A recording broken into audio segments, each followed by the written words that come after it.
Hello, ഇന്ന് നമുക്ക് വഴുതിനങ്ങ കൊണ്ട് ഒരു സ്പെഷ്യൽ കറി ഉണ്ടാക്കിയാലോ? ഇത് ചപ്പാത്തിക്കും ചോറിനും വളരെ നല്ല കോമ്പിനേഷനാണ്. വഴുതിനങ്ങ കൊണ്ട് നമ്മൾ പല കറികളും ട്രൈ ചെയ്യാറുണ്ട്. ഇതേപോലെ ഒന്ന് ട്രൈ ചെയ്ത് നോക്കൂ. വളരെ സ്വാദാണ് കഴിക്കാൻ.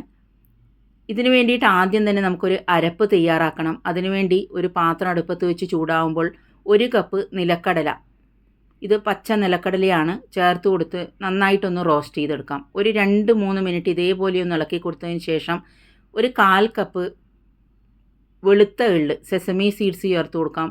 എള്ളും നിലക്കടലയും ഒക്കെ നമ്മുടെ ആരോഗ്യത്തിന് വളരെ നല്ലതാണ്. നോർത്ത് ഇന്ത്യൻസ് അവരുടെ മിക്കവാറും ഭക്ഷണങ്ങളിലും നിലക്കടല ചേർത്താണ് ഉണ്ടാക്കുന്നത്.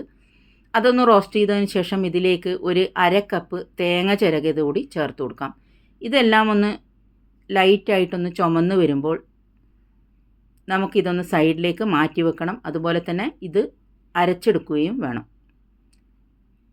ഇപ്പോൾ ഇത് ലൈറ്റായി ചുമന്ന് വന്നിട്ട് നമ്മൾ സൈഡിലേക്ക് മാറ്റി വെച്ചിട്ടുണ്ട്. അതേ പാത്രത്തിൽ തന്നെ ഒരു 3 ടേബിൾ സ്പൂൺ വെളിച്ചെണ്ണ ഒഴിച്ചു കൊടുക്കാം. ഇനി നമുക്ക് വഴുതിനങ്ങ വെളിച്ചെണ്ണയിലിട്ട് ലൈറ്റായിട്ടൊന്ന് റോസ്റ്റ് ചെയ്തെടുക്കണം. പെട്ടെന്ന് വെന്ത് വരുന്നതിന് വേണ്ടിയാണ് ഇത് റോസ്റ്റ് ചെയ്തെടുക്കുന്നത്. ഞാനിവിടെ ഒരു 1/2 കിലോ വഴുതിനങ്ങ, നിങ്ങൾക്ക് വഴുതിനങ്ങ ചെറുതോ വലുതോ ഇതിനു വേണ്ടി ഉപയോഗിക്കാം. അതിൻ്റെ മിഡിൽ വെച്ച് കട്ട് ചെയ്തിട്ടാണ് ഇതേപോലെ ചേർത്ത് കൊടുത്തിരിക്കുന്നത്. അതേ എണ്ണയിൽ ഒരു 1/2 ടീസ്പൂൺ കടുകും 1/2 ടീസ്പൂൺ ജീരകവും ചേർത്ത് കൊടുക്കാം. ഒരു ഉണക്കമുളക് കൂടി ചേർത്ത് കൊടുക്കുന്നുണ്ട്. ഇതിലേക്ക് ഒരു ഉള്ളി ചെറുതായിട്ട് കട്ട് ചെയ്തത് ചേർത്ത് കൊടുക്കാം. ഉള്ളി ഒന്ന് സോഫ്റ്റ് ആകുന്നത് വരെ നമുക്ക് ഇളക്കി കൊടുക്കാം.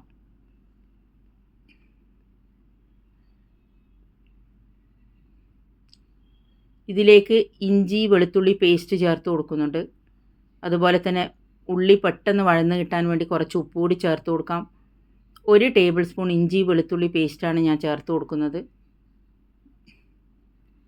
ഒരു 1/2 ടീസ്പൂൺ മഞ്ഞൾപ്പൊടി, 2 ടീസ്പൂൺ മുളക് പൊടി, 1 ടേബിൾ സ്പൂൺ മല്ലിപ്പൊടി, അതുപോലെ തന്നെ 1/2 ടീസ്പൂൺ ഗരം മസാലപ്പൊടി. ഇവ ചേർത്ത് പച്ചമണം മാറുന്നത് വരെ ഒന്ന് ഇളക്കി കൊടുക്കാം.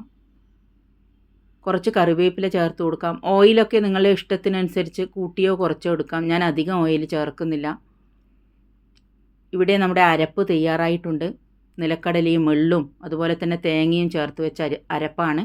ഇതിലേക്ക് ഞാനൊരു നെല്ലിക്കയുടെ വലിപ്പത്തിൽ പുളി പിഴിഞ്ഞ് ചേർക്കുന്നുണ്ട്. അത് ഓൾറെഡി കുതിർത്തെടുത്തതാണ്.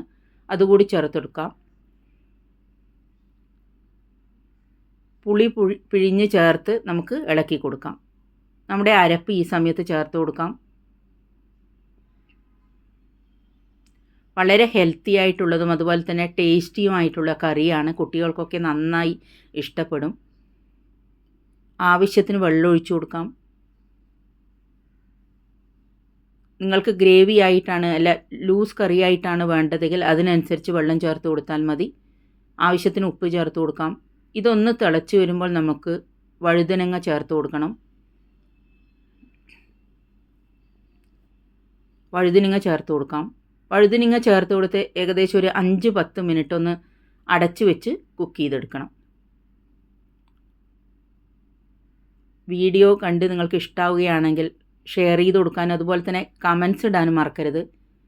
ഇപ്പോൾ ആരുടെയും കമൻസ് ഒന്നും അധികം കാണുന്നില്ല, അതുകൊണ്ട് പറഞ്ഞതാണ്. ഇപ്പോൾ ഒരു 10 മിനിറ്റ് ആയിട്ടുണ്ട്. കറിയൊക്കെ നന്നായി തിളച്ച് വന്നിട്ടുണ്ട്.